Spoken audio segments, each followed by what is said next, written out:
Hello, hello, hello. Welcome to ChillyBoy Productions Live. I'm Larry, ChillyBoy Chilson, and today we are discussing award season. Most notably, we're going to be going over the Golden Globe nominations, talking about the early awards that have been given out, the nominations that have been happening, and where do we stand right now? Here we are, midway through December. Where does the award discussion talk? So, Laser, I saw you were here early. What's up? Thank you for coming by. Christian, hello. Can always count on Christian to be here when it's awards talk time.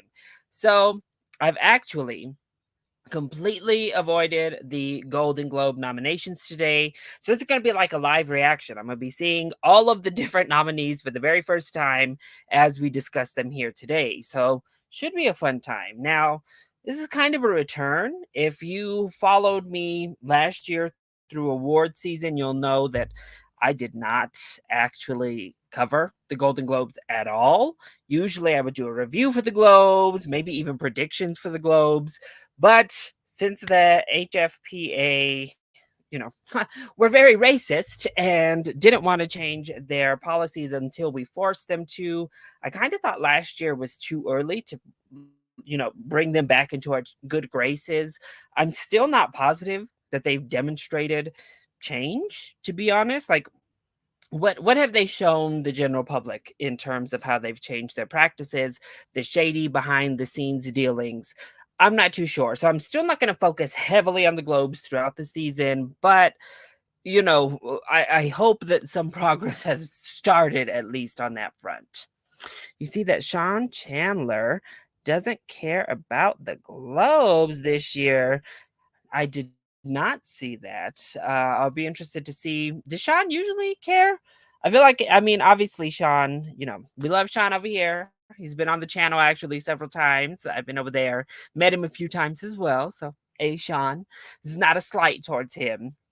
But I know that awards like talk and guessing and stuff is not always really Sean's jam. So I'd be interested to know how does Sean care about the Golden Globes most times? I'm not sure, but all right, I'm excited. It's taken a lot. I pretty much have just like kept my head down and focused all day. I was at work.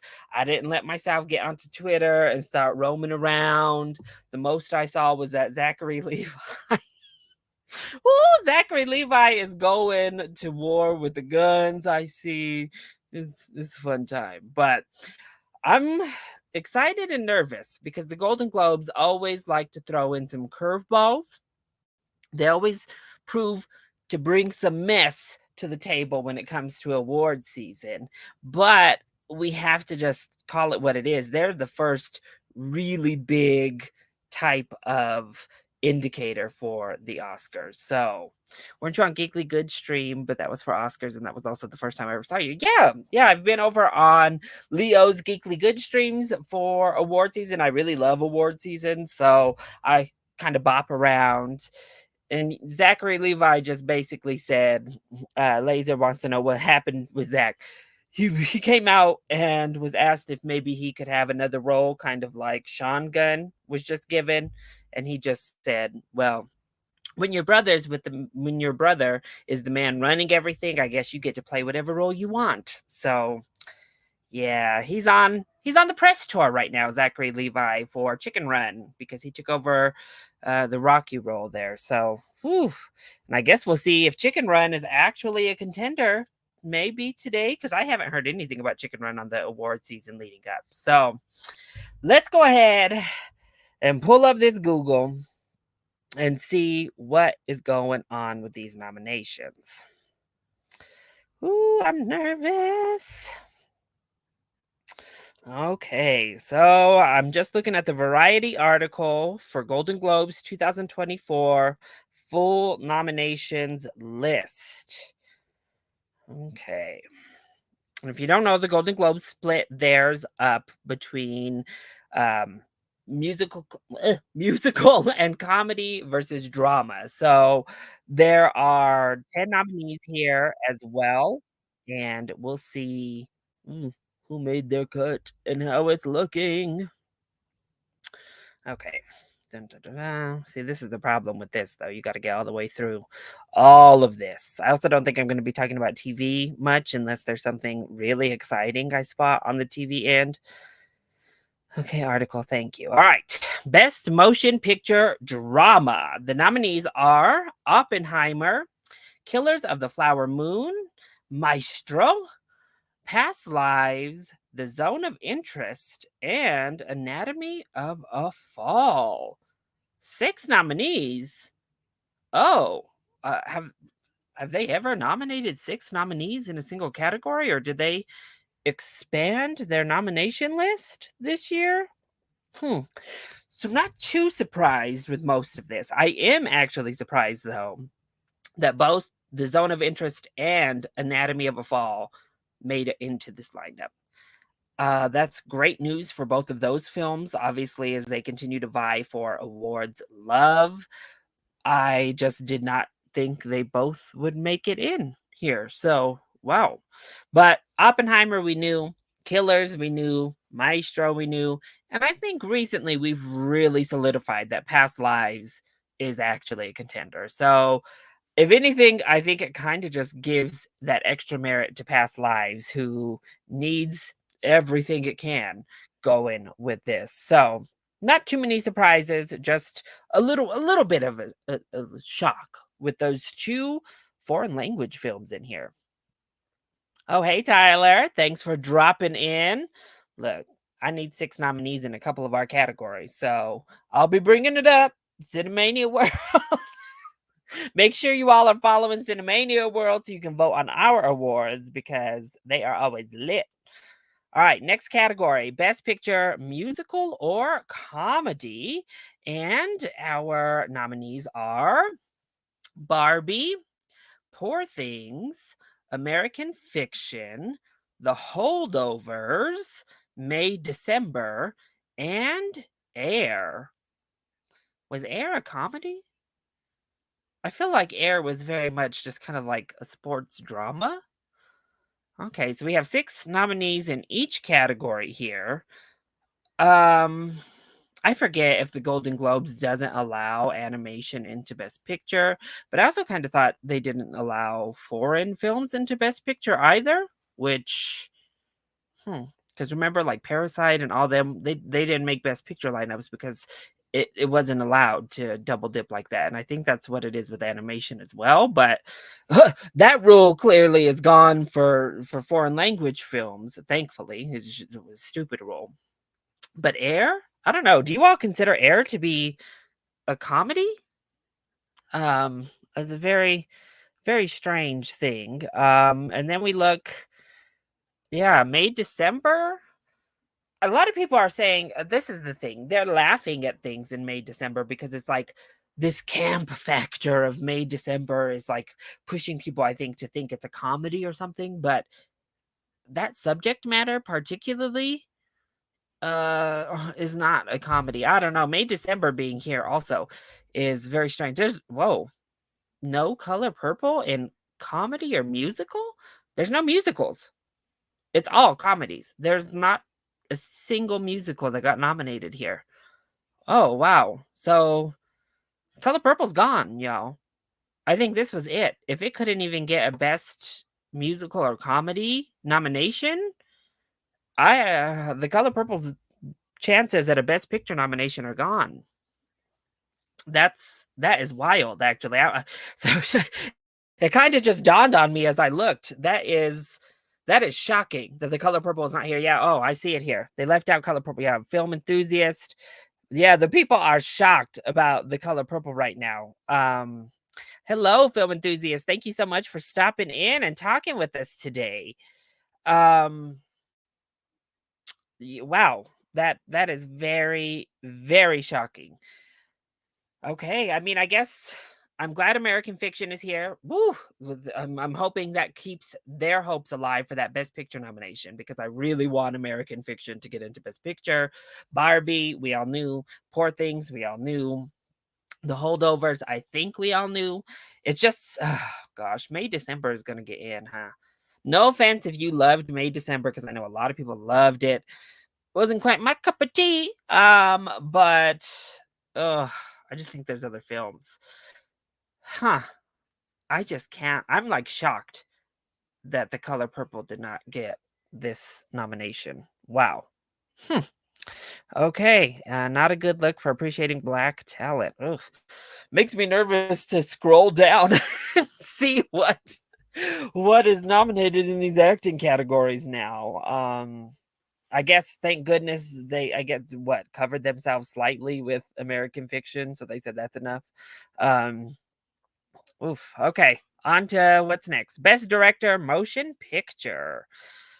Oh, okay, wait. Is everything 6 nominees this year? I was just shocked. Everything seems to be 6 nominees. So we have Bradley Cooper for Maestro, Greta Gerwig for Barbie, Yorgos Lanthimos for Poor Things, Christopher Nolan for Oppenheimer, Martin Scorsese for Killers of the Flower Moon, and Celine Song for Past Lives. Okay, Past Lives showing up at Best Director too? Look, I love to see it. Well, again, we were just talking about respecting non-white talent in general. Celine Song is our lone person of color, of any color, here in this category. We have 2 women and then 4 white dudes. I'm a little bit shocked at Bradley Cooper getting in, to be honest. I know Maestro is really playing big right now, but huh. I'm a little bit surprised that Bradley made it into this category. Not gonna lie, I'm a little bit surprised too at Celine Song, but I'm really happy. Imagine if Celine gets in for Best Director. Not you know what? I'm not even gonna let myself go down that path. We all know how the Academy does. Women, and particularly women of color, other than Chloe Zhao, I guess never make it in. Greta too. Now look, I'm really happy that Greta Gerwig got in. I loved Barbie, clearly, and she's kind of an Academy darling, so I'm not too surprised with Greta getting in here, but I thought it was vulnerable. So, of course, we have Marty, of course, we have Nolan, and of course, we have Yorgos. Those 3, I think we all kind of just knew it was kind of a given. Anybody else that I think could upset here? Out of the other ones that they nominated? No. So, huh.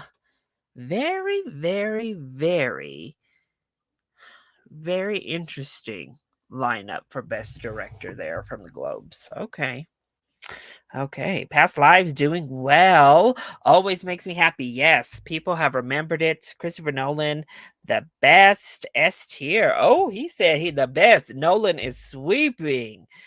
And Maestro, yeah, I have my review recorded. I just haven't quite posted it yet. And I agree, Laser. I agree. All right. What's up next?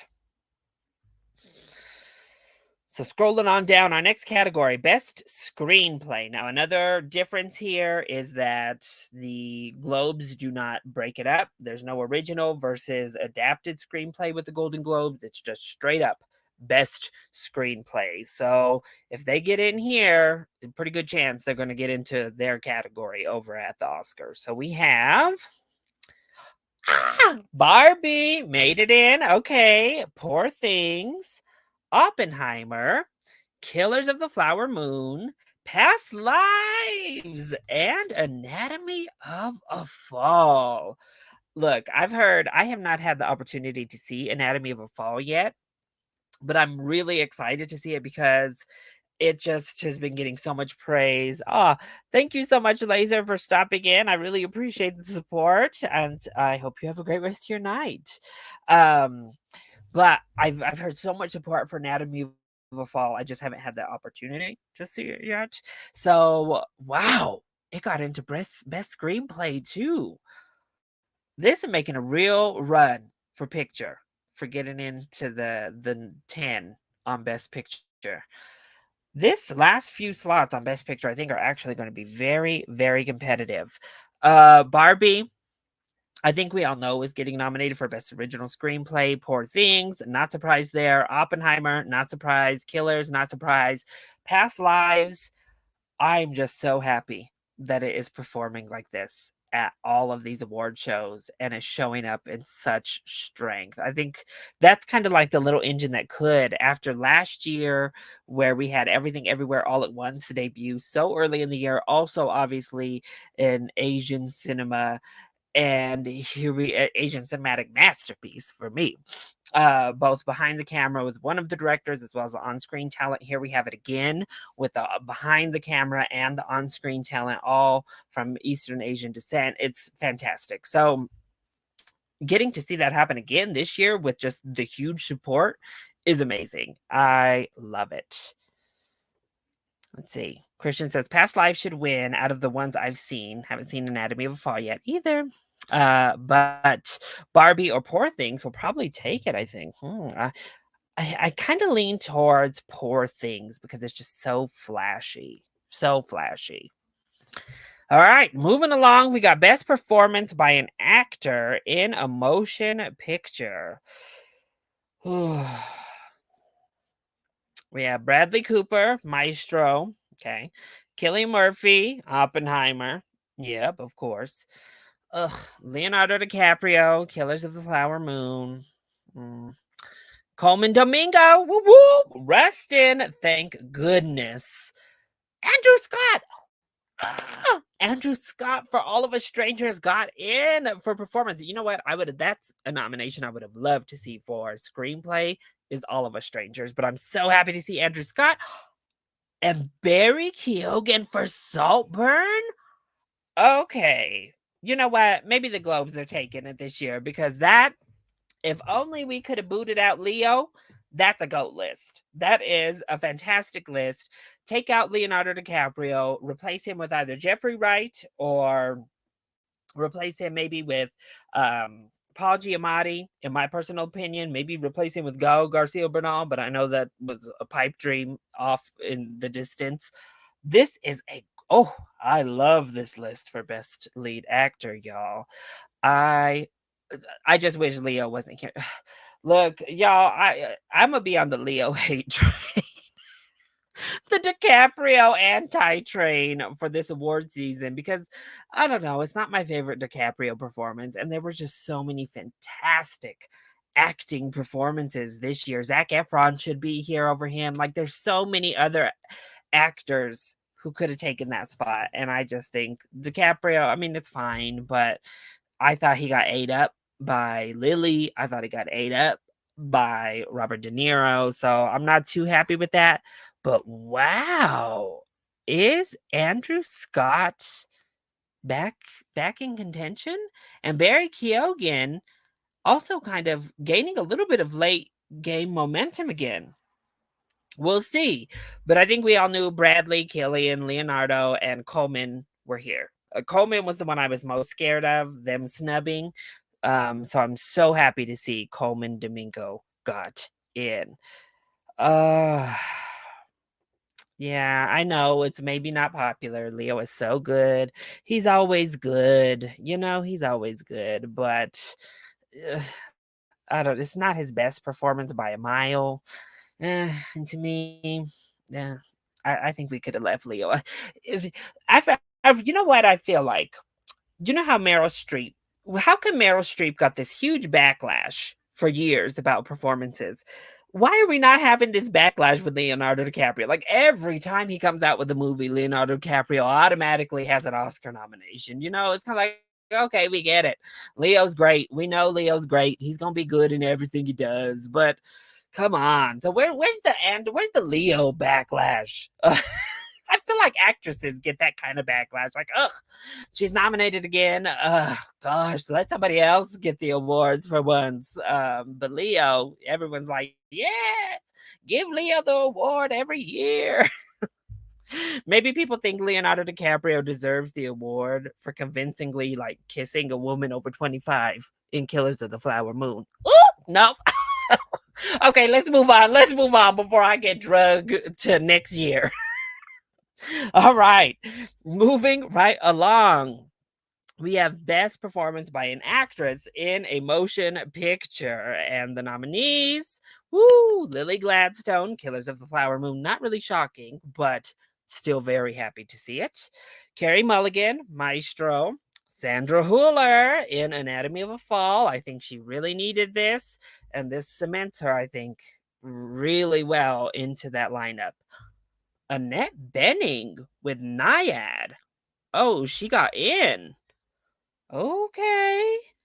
Greta Lee, Past Lives, and Kaylee Spaney for Priscilla.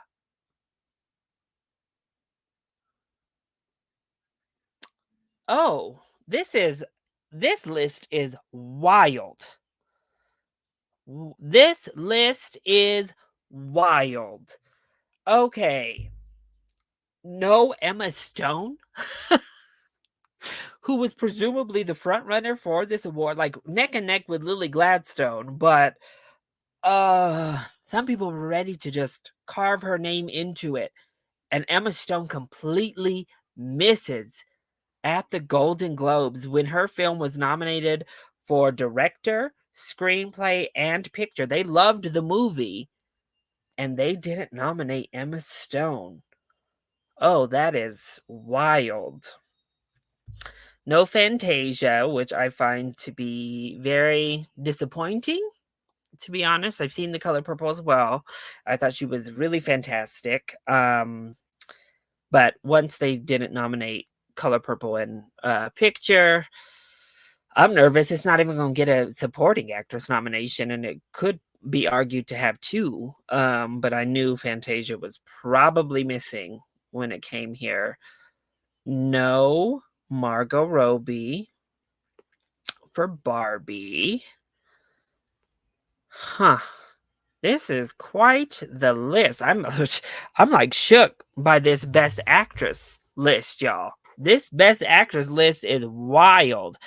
Um I do think Sandra Hüller maybe just solidified herself in that race with Lily, Carrie, and Emma. I think Sandra kind of has solidified that fourth place, and then Greta maybe is really kind of taking up space for five. Um, wow, there. I don't know. This is why I was scared to cover the Golden Globes. Look, we have other POC. Obviously, we have Lily Gladstone. We have the Past Lives love. They are really kind of not acknowledging black movies, huh? Right now. I mean, American Fiction kind of got in, but yeah, Lily has it.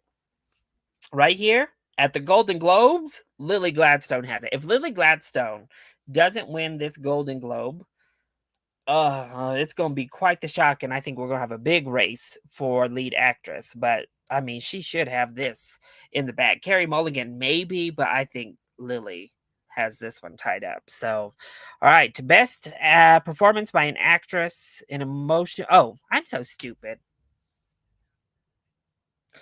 Y'all let me go on and on like this. I forgot that they split the leads into drama and musical and comedy. I'm over here talking all this mess about Emma Stone, about Margot Robbie. Y'all just let me go on and on. Here we are. Okay. Best performance by an actress in a comedy or musical. Cue Emma Stone and Margot. God, sorry. I told you I took a year off from the Globes and I forgot how they operate over here. A mess, a complete and total mess up on this live stream. All right, actress in a musical or comedy. Okay, there she is. Fantasia Barrino for The Color Purple. Okay, they brought her in. Thank goodness. Jennifer Law- Jennifer Lawrence in No Hard Feelings. Okay. I like it. I think she was great in that movie. I'm down with that nomination. Natalie Portman in May December. Uh, Alma Poisty for Fallen Leaves. Oh, okay. Margot Robbie in Barbie and Emma Stone in Poor Things. Okay. Whew. Y'all, take back everything I just said. Okay, so we're still here with Margot, with Lily, with Emma. Fantasia still has a chance, thank goodness. Natalie is still alive, and I think Alma and Jennifer they're happy with their nominees. They're happy with their nominees. So I think on this side, I think it's a clear race. Honestly, I think our top two are going to win these two. It's going to be Lily. It's going to be Emma. So no big surprises on this end. I mean, there are surprises, but none that really affect the bigger game. So let's see, actor in a musical or comedy. Okay, Nicolas Cage in Dream Scenario, very well deserved. He is fantastic in that movie. Oh, Timothy Chalamet in Wonka, also very well deserved. Can you hear that? I'm trying to do a live stream and they're flying helicopters right over the top of my house. Timothy Chalamet in Wonka, so well deserved. He's fantastic. Once you get to see it, if you haven't yet, he's so good. Then we have Matt Damon in Air, Paul Giamatti in The Holdovers, Joaquin Phoenix in Beau is Afraid. Okay. And Jeffrey Wright in American Fiction. See, all them people I was talking all that about, here they are. Jeffrey Wright, Paul Giamatti, all the people I was talking about, they showed up in the music or comedy. Whew, that's a mess, y'all. I'm a mess. Sorry about that still. This is a great lineup here. A really fun lineup. I will say that's what's kind of fun with the Golden Globes is since you do get it split up between drama and then comedy and musical, it really allows for a nice diverse pool of acting nominees when it comes to those leads. So I don't think like Timothy Chalamet is ever going to get nominated for Wonka elsewhere, but it's cool to see him get nominated here because I do think it's great. Same thing with Nicolas Cage. I don't think Dream Scenario is going to really play awards wise, but he's great, and that is a really cool nomination. Jennifer Lawrence clip of the Golden Globes is going to be the beach fight. Listen, it was the most talked about part of that movie, so they might put two little globes here, the award, the Golden Globe over that. I think Paul Giamatti, I think he has to be the front runner, right? But Jeffrey Wright, I think, is probably number two there. So fun. All right. Moving along, we have Best Supporting Actor in a Motion Picture. Willem Dafoe, Poor Things. All right. We're going to get a double nomination for Poor Things. We'll see. Robert De Niro for Killers of the Flower Moon. Thank goodness, because his steam had really started to run out before this. Robert Downey Jr. for Oppenheimer. Ryan Gosling for Barbie. Charles Melton for May December. And Mark Ruffalo for Poor Things. I'm not going to lie. I was really kind of hoping that maybe Sterling K. Brown could upset and sneak in here, maybe over one of the Poor Things actors. I think they're both great, but man, I loved Sterling K. Brown's performance in American Fiction. I mean, this is the six, right? This is the six that are fighting it out to get in. Yeah, I think this 5 of these 6 is going to be the lineup. Who that is, we'll see. Like I said, it feels like Robert De Niro has kind of been the one closest to the edge there. So there we go. But yeah, a great lineup that I think is going to align very well with the Academy here soon. All right, Best Supporting Actress, Motion Picture. Emily Blunt for Oppenheimer. Danielle Brooks for The Color Purple. Jodie Foster for Nyad. Now, if you ask me, that's the performance that deserves the recognition in Nyad. She was great. Julianne Moore in May December. Okay, internet. Rosamund Pike. Oh, bitch. Rosamund Pike in Saltburn, and Davine Joy Randolph in The Holdovers. So we did not get a double nomination for The Color Purple here. Taraji P. Henson missed out, huh? And instead we got Rosamund Pike. Okay. I don't know if I'm totally mad at that because I loved Rosamund Pike and I also loved Saltburn. So I'm cool with her getting recognized. um, for the rest, I think it's Danielle Brooks versus Devine, but we'll see. They are loving them some May December, huh? Loving May December so far. Interesting, interesting, interesting. Okay, so best supporting actress, I don't think is much of a surprise either.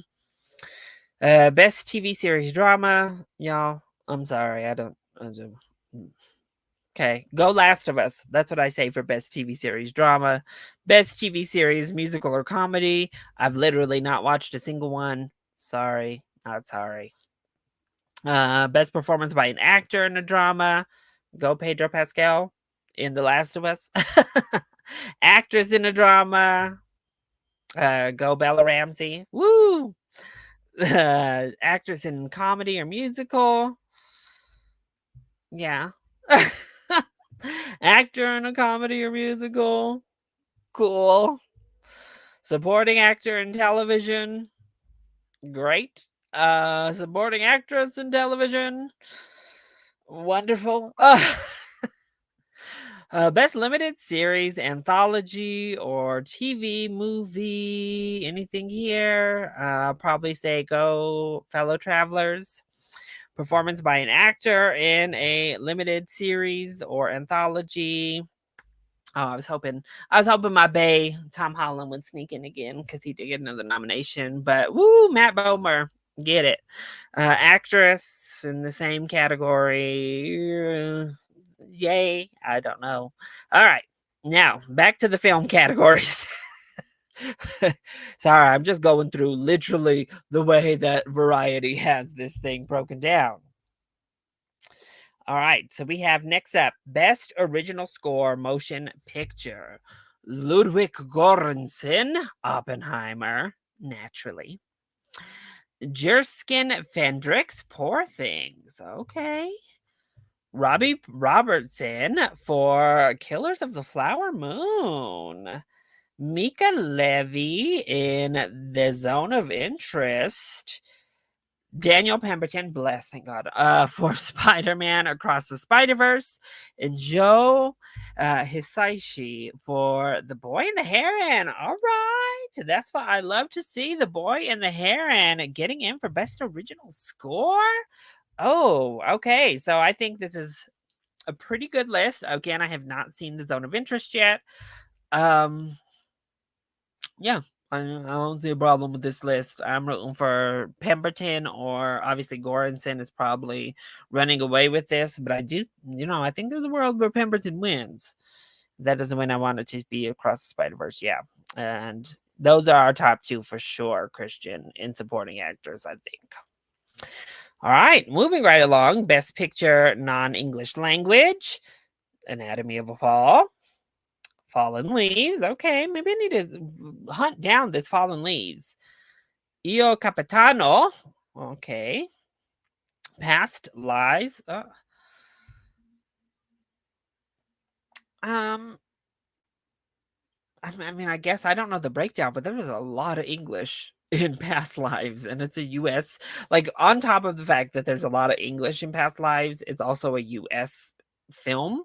That's a very strange inclusion to me. But Society of the Snow. And The Zone of Interest, obviously. Oh, so no Totem. That's kind of the first time I've seen Totem miss from Mexico in this category. So a little bit shocked, actually. I thought maybe it had a better chance. But obviously, Zone of Interest, Anatomy of the Fall, or at the Globes, Past Lives, I guess, are the favorites here. Okay, Best Original Song. Barbie Sweep incoming. We have Barbie, What Was I Made For? Barbie, Dance the Night. I don't think the HFPA has the same rule, do they? About only two. Is Barbie about to have three? No. Oh. Dance the Night got in over I'm Just Ken, huh? Huh. Okay. She Came to Me from Addicted to Romance. I don't even know what that is. Okay. The Super Mario or Addicted to Romance from She Came to Me. The Super Mario Brothers, Peaches. Okay. Oh, okay. No, no, no. Y'all, I need to just be quiet. I thought these were alphabetized by the movie. They're not. Barbie, I'm just Ken. What is it doing down here? Mark Ronson. And then Rustin, Road to Freedom by Lenny Kravitz. Okay, so Barbie is 3 out of the 6 nominees. The one I thought maybe wouldn't get in is, uh, like I said, Dance the Night is the one I think that's probably not going to get in at the Oscars. But yeah, Past Lives getting in doesn't bother me as much, knowing that it's able to be nominated for Best Picture. Yeah, I mean, I think that's the thing is now they've changed their rule apparently, so foreign films can be nominated for picture now. Winning, but maybe yeah, we'll see how it goes. I'm curious. You know what? Diane, she's going to write a song for some movie nobody watches or had ever heard of, and she'll get nominated. Every year, Diane Warren makes her presence known. I just need them to let her write for a big movie that's got a shot. I mean, I know she has that honorary Oscar now, but woo, woo. But Barbie is definitely taking it with one of them. All right. Uh-oh. Here we go. My next really nervous category. Best animated feature. Best motion picture animated. The Boy and the Heron, obviously. Elemental, obviously. Come on. Spider-Man, Across the Spider-Verse, obviously. The Super Mario Brothers. Oh. Suzume! Oh! Hey, Suzume! And Wish. Oh. Okay, look. Okay. I like to Wish a lot more than a lot of other people. What is Wish doing here? What is Wish doing here instead of Nimona? What is Wish doing here instead of Teenage Mutant Ninja Turtles, Mutant Mayhem? Same thing goes for Super Mario Brothers. What is Super Mario doing here instead of Nimona? Um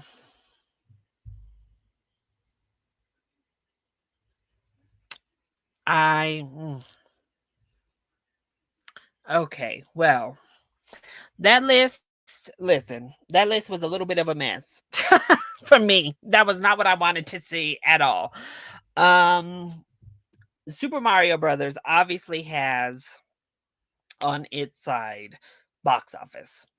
Yeah, box office is the big selling point. A lot of parents saw it. But no, what okay. Wish, I'm particularly surprised because it got panned by critics. And so I'm shocked that they nominated. Obviously, it has the Disney brand behind it. I don't I'll be very shocked if Wish specifically is nominated at the Oscars. But to see TMNT and Nimona. Thank you. Knock out Wish, knock out that Super Mario and put in TMNT and Nimona. Lord. Hi, Fernando. Thanks so much for stopping in. And I agree. Nimona should have been nominated. What are we doing? Oh God. I'm like, well, I knew it was an uphill battle to get Nimona into this thing, and I think it just got way harder. I was really hoping for some help today, Hollywood Foreign Press. Chicken Run not here, some of these other ones not here. I'm just really, oof. That category, I was not a fan. Okay, and then we got best performance in stand-up comedy or TV. What? No. I don't know or I care. Oh, okay, and then here's that. Oh God, I forgot they were doing this. Cinematic and box office achievement. What? Okay. Barbie, Guardians of the Galaxy Volume 3, John Wick Chapter 4, Mission Impossible: Dead Reckoning Part 1, Oppenheimer, Across the Spider-Verse, Super Mario Bros. Okay, look, it's a box office award. Let me chill. Taylor Swift. Okay, the Eras Tour. Well, huh.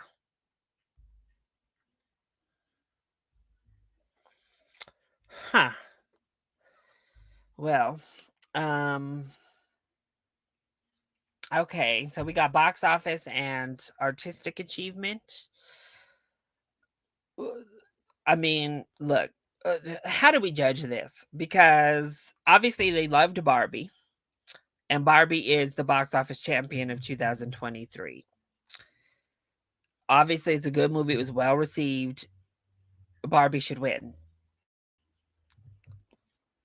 It wins box office, and they clearly think it's best picture worthy. So, look, I don't know what else to say. Number two in the box office is Super Mario Brothers, but it's lacking on the art side of the achievement, in my opinion. Then we have Oppenheimer's number three. Like what? And Taylor, no, listen, Tyler, Taylor didn't come. I'm actually a little bit shocked. Look, Taylor Swift had a big opening, and big for a concert film. But in the grand scheme of 2023's box office, Taylor Swift doesn't come close to almost any of these others. Um, and an artistic achievement, huh? Okay. Well, Swifties, I know you're gonna be mad at people saying stuff like this, but that is a baffling nomination. This category, I forgot. Look, again, I've been out of the loop on the Golden Globes, y'all. I okay. I don't. What are we supposed to do with that category? I just don't understand. Like, I don't even understand how you judge it, how you categorize it.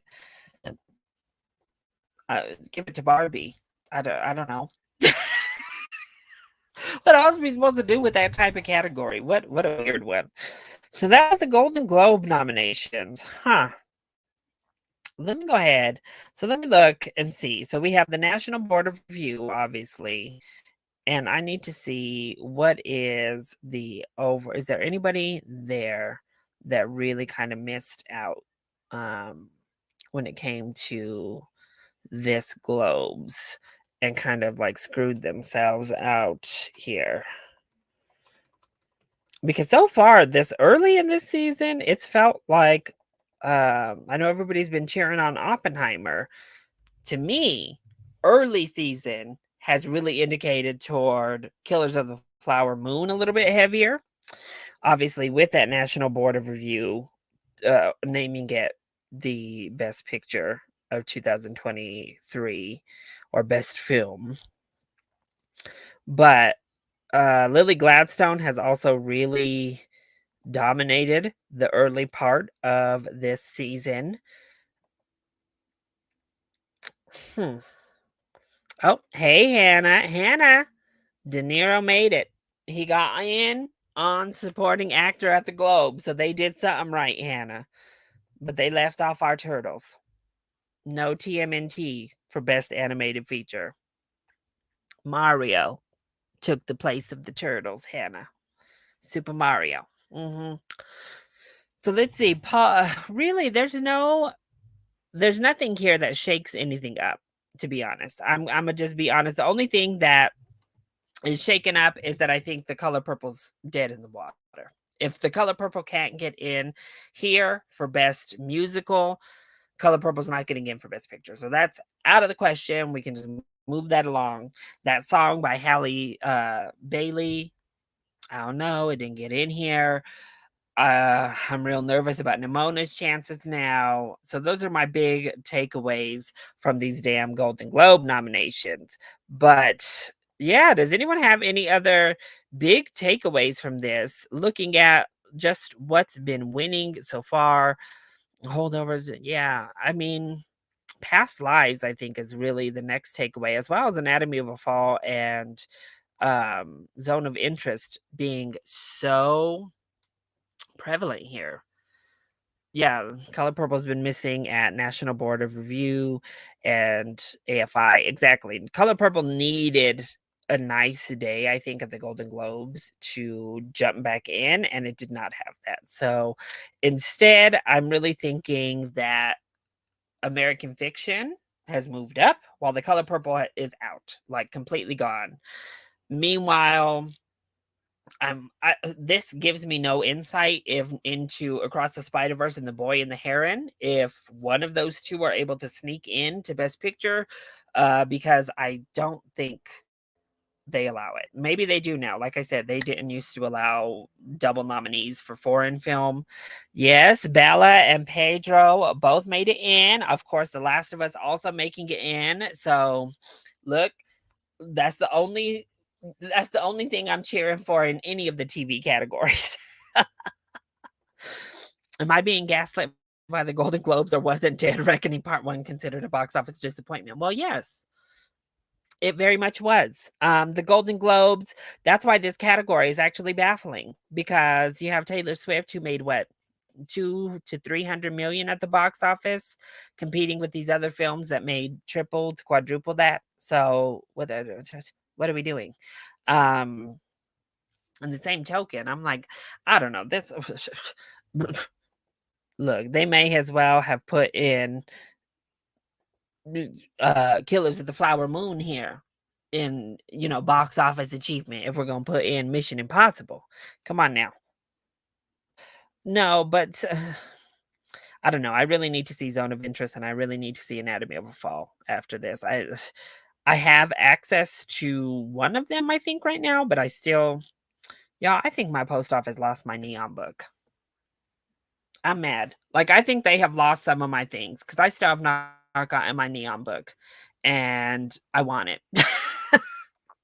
I want my Neon book, damn it. And I'm pretty sure my incompetent ass post office lost it because they lost my package, sent it somewhere else with my 2 steel books I bought. So I still haven't received it. I still can't watch all this stuff. I still can't even watch like Ferrari, even though thank goodness that was escorted right out the door. But yeah, I don't know. Some of these nominees, I'm still so shook at that animation category. Wish and Super Mario, that don't sit right with me. That really does not sit right with me. Listen, you know what? If Here's what we could do. I'll make a deal with you, Hollywood Foreign Press. If we can take out Super Mario from Best Animation, then and put in TMNT or Nimona, then you can give Super Mario the award for box office achievement. Okay, we don't have to give box office to Barbie just because it won the box office.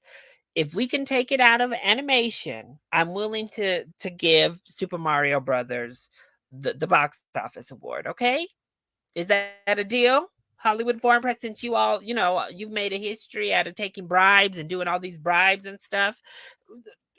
Can I strike a bargain? Maybe we can just quietly erase one of the nominees and slide in another one, and we can just predetermine the winner of that box office. There we go. That's the solution. Okay. I Yo, I'm still shook. Hannah, I know you are dry heaving, ma'am, because Miss Rosamund Pike got in for Best Supporting Actress, darling. Rosamund came to serve, and low key, I hope she comes to serve on that red carpet. Okay. Oh gosh. Well, I hope so. I mean, they did get the HCA. What? Here's the other thing. The, don't So the Hollywood Critics Association did their nominees, right? And they listed all this stuff, this whole long line. What is this long ass title for those HCA awards? Do they have two, or is that just what they title their awards in general? I was very confused, but they at least nominated both my babies, TMNT and Nimona. Hopefully, the Critics' Choice nominates both of them, as you said. A couple other. I'm glad gave Nimona the award for best queer film of the year. Yes, we love to see it. Oh, hello, Laser. Thanks for coming back. Um, okay, well, yes, Barry also did make it in, girl. Barry made it in. Another one. He's actually gotten a couple little nominations here. I just look, we can't completely say Oscars so white, but I'm getting really nervous because there's not a lot of black talent up on the top lists. Like best supporting actor, we have Charles Mountain, and that's it, y'all.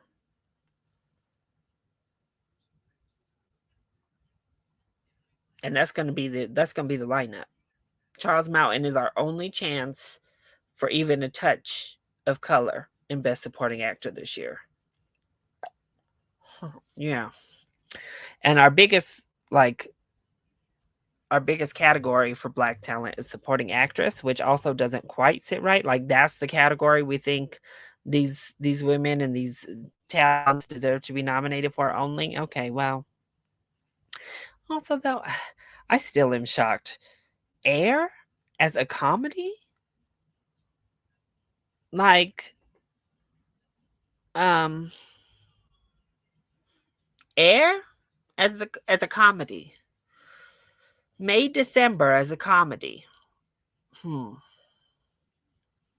I mean, I guess it's laughable that it's here. Is that the joke? Is that what's funny? That it showed up on the nomination list, or I'm confused. I'm confused. Tell me how we categorize this. But we all know the Golden Globes. Lord, they'll be didn't they? If Parasite was eligible to be put in for Best Picture when it was nominated, they would have put Parasite in Best Comedy. I promise you, they would have put Parasite in the comedy category because that's just how the Golden Globes does. I'm gonna have to really look into if they just don't let animated films get in still. Could you imagine if they had put like Killers of the Flower Moon in Best Comedy? Laser, you missed a lot. You missed all the middle categories. We did animation, song. I'm just a little bit nervous. Like, can you imagine if Barbie doesn't win song? If Barbie cannibalizes itself and Peaches pops up and wins best original song? That will be wild. Including at the Oscars, but here where it's literally 3 out of the 6 nominees. Yeah, well, I mean, this is our everlasting battle with the Academy. And year after year, you look at all of the lists when it comes to the end of the year, and we have a plethora, just a long list of black led films that could be nominated. We have a plethora, a long list of female directed films that are critically acclaimed, that were commercially successful, that have made an impact just in the film world in general. We have this plethora of films that are Latinx talent, Asian talent. Thankfully, I would say over the past 5 years or so, Asian led projects have gotten their fair shake and have been able to break through for those top tier categories, specifically best picture, best director, the acting categories, even. But these other folks are just not the lead, specifically acting, director, and picture. They're still not being considered, no matter how many amazing, critically lauded, awarded films come out that year. And we're still told, oh, well, it's just because, there wasn't enough of their films out this year. Okay. Yeah. So that's our continual battle each and every year, it looks like. Well, listen, to be fair, I'll rather that than they were actually successful. Could you imagine if Dial of Destiny, if they put Dial of Destiny in that award? Um. Oh well, listen, I'm still angry. Stephanie Shu and Angela Bassett were right there, and they picked Jamie Lee Curtis. Hmm. So that's still how these award shows are doing us. So we'll see. Looking at it right now, I'm saying I think that Killers has the slight edge. I'm telling you, with these early award season, I think Killers of the Flower Moon has been a little bit stronger early out the gate than Oppenheimer, but you can't put too much stock when it comes to these critics awards. Ask Angela Bassett. The critics awards, they kind of help push the conversation early, but as we get closer and closer and closer to the award show, the critics awards are not, they don't play a huge factor, to be honest with you. Same thing with like the Gotham Awards or the Spirit Awards. They're very niche, they're very small, they're not going to play a huge factor. So Charles Melton, obviously, right now is the front runner and supporting actor to most, but I think that's going to come way down once we start working through, because these early award shows are not going to play as much of a factor. I think Lily Gladstone is right now the big favorite on Emma Stone. We'll see if that lasts. Actress, or supporting actress, right now it's looking like Devine. I mean, she's been sweeping up. So I don't know. We'll see how this ends up going. What any final words from y'all about these crazy Golden Globe nominations? Some are crazy, some not so much. Thanks, Christian, for stopping in. It was fun talking to you. Yeah, I mean, I guess there was a few surprises, but by and large, I think the Globes played it pretty safe. Pretty much how we kind of were expecting them to play it heading into that Oscar, prediction side of things. So, I don't know. Animation category was my biggest disappointment, to say the least. The rest of them, it is what it is. They kind of just shaped up what we kind of knew, but I need Nimona to get a big win somewhere, anywhere other than Alaska. Alaska and Glad, the gays and the Alaskans gave Nimona our victories, and I need more, damn it. I need a ride to the top. But Suzume, still alive. That was my one positive. So there we have it. That was my live reaction and discussion for all of the Golden Globe nominations, a little bit of talk about the award scene as it stands right now. We're just getting into the fun of it, y'all. Like Tyler mentioned earlier, the Cinemania World, who, if you don't know, I'm part of the Cinemania World podcast. I'm a big person who kind of spearheads those Cinemania World awards over there, kind of the organization with Dwayne on those. We're going to be coming out with our awards probably in January. So make sure that you are following the Cinemania World podcast, because we do our team votes and we award that way, but we also do social media on Twitter and Twitter. On Twitter. So make sure you're there so you can vote for all of the categories and make your voice heard there. I'll be doing coverage of the award season throughout, including Oscar nominee morning. I'll be here bright and early doing a live stream when the Oscar nominations are announced. So make sure you're there for that. It's going to be a lot of fun. So thank you to Christian, Tyler, Hannah, Laser, Film. What was that name? I'm sorry. Fernando and everybody else, Film Enthusiast 73 who stopped in. I really appreciate your support, your love. And I look forward to talking more about award season with y'all. So make sure you hit that subscribe button if you're not already subscribed. And I look forward to seeing you all on the next one. Bye.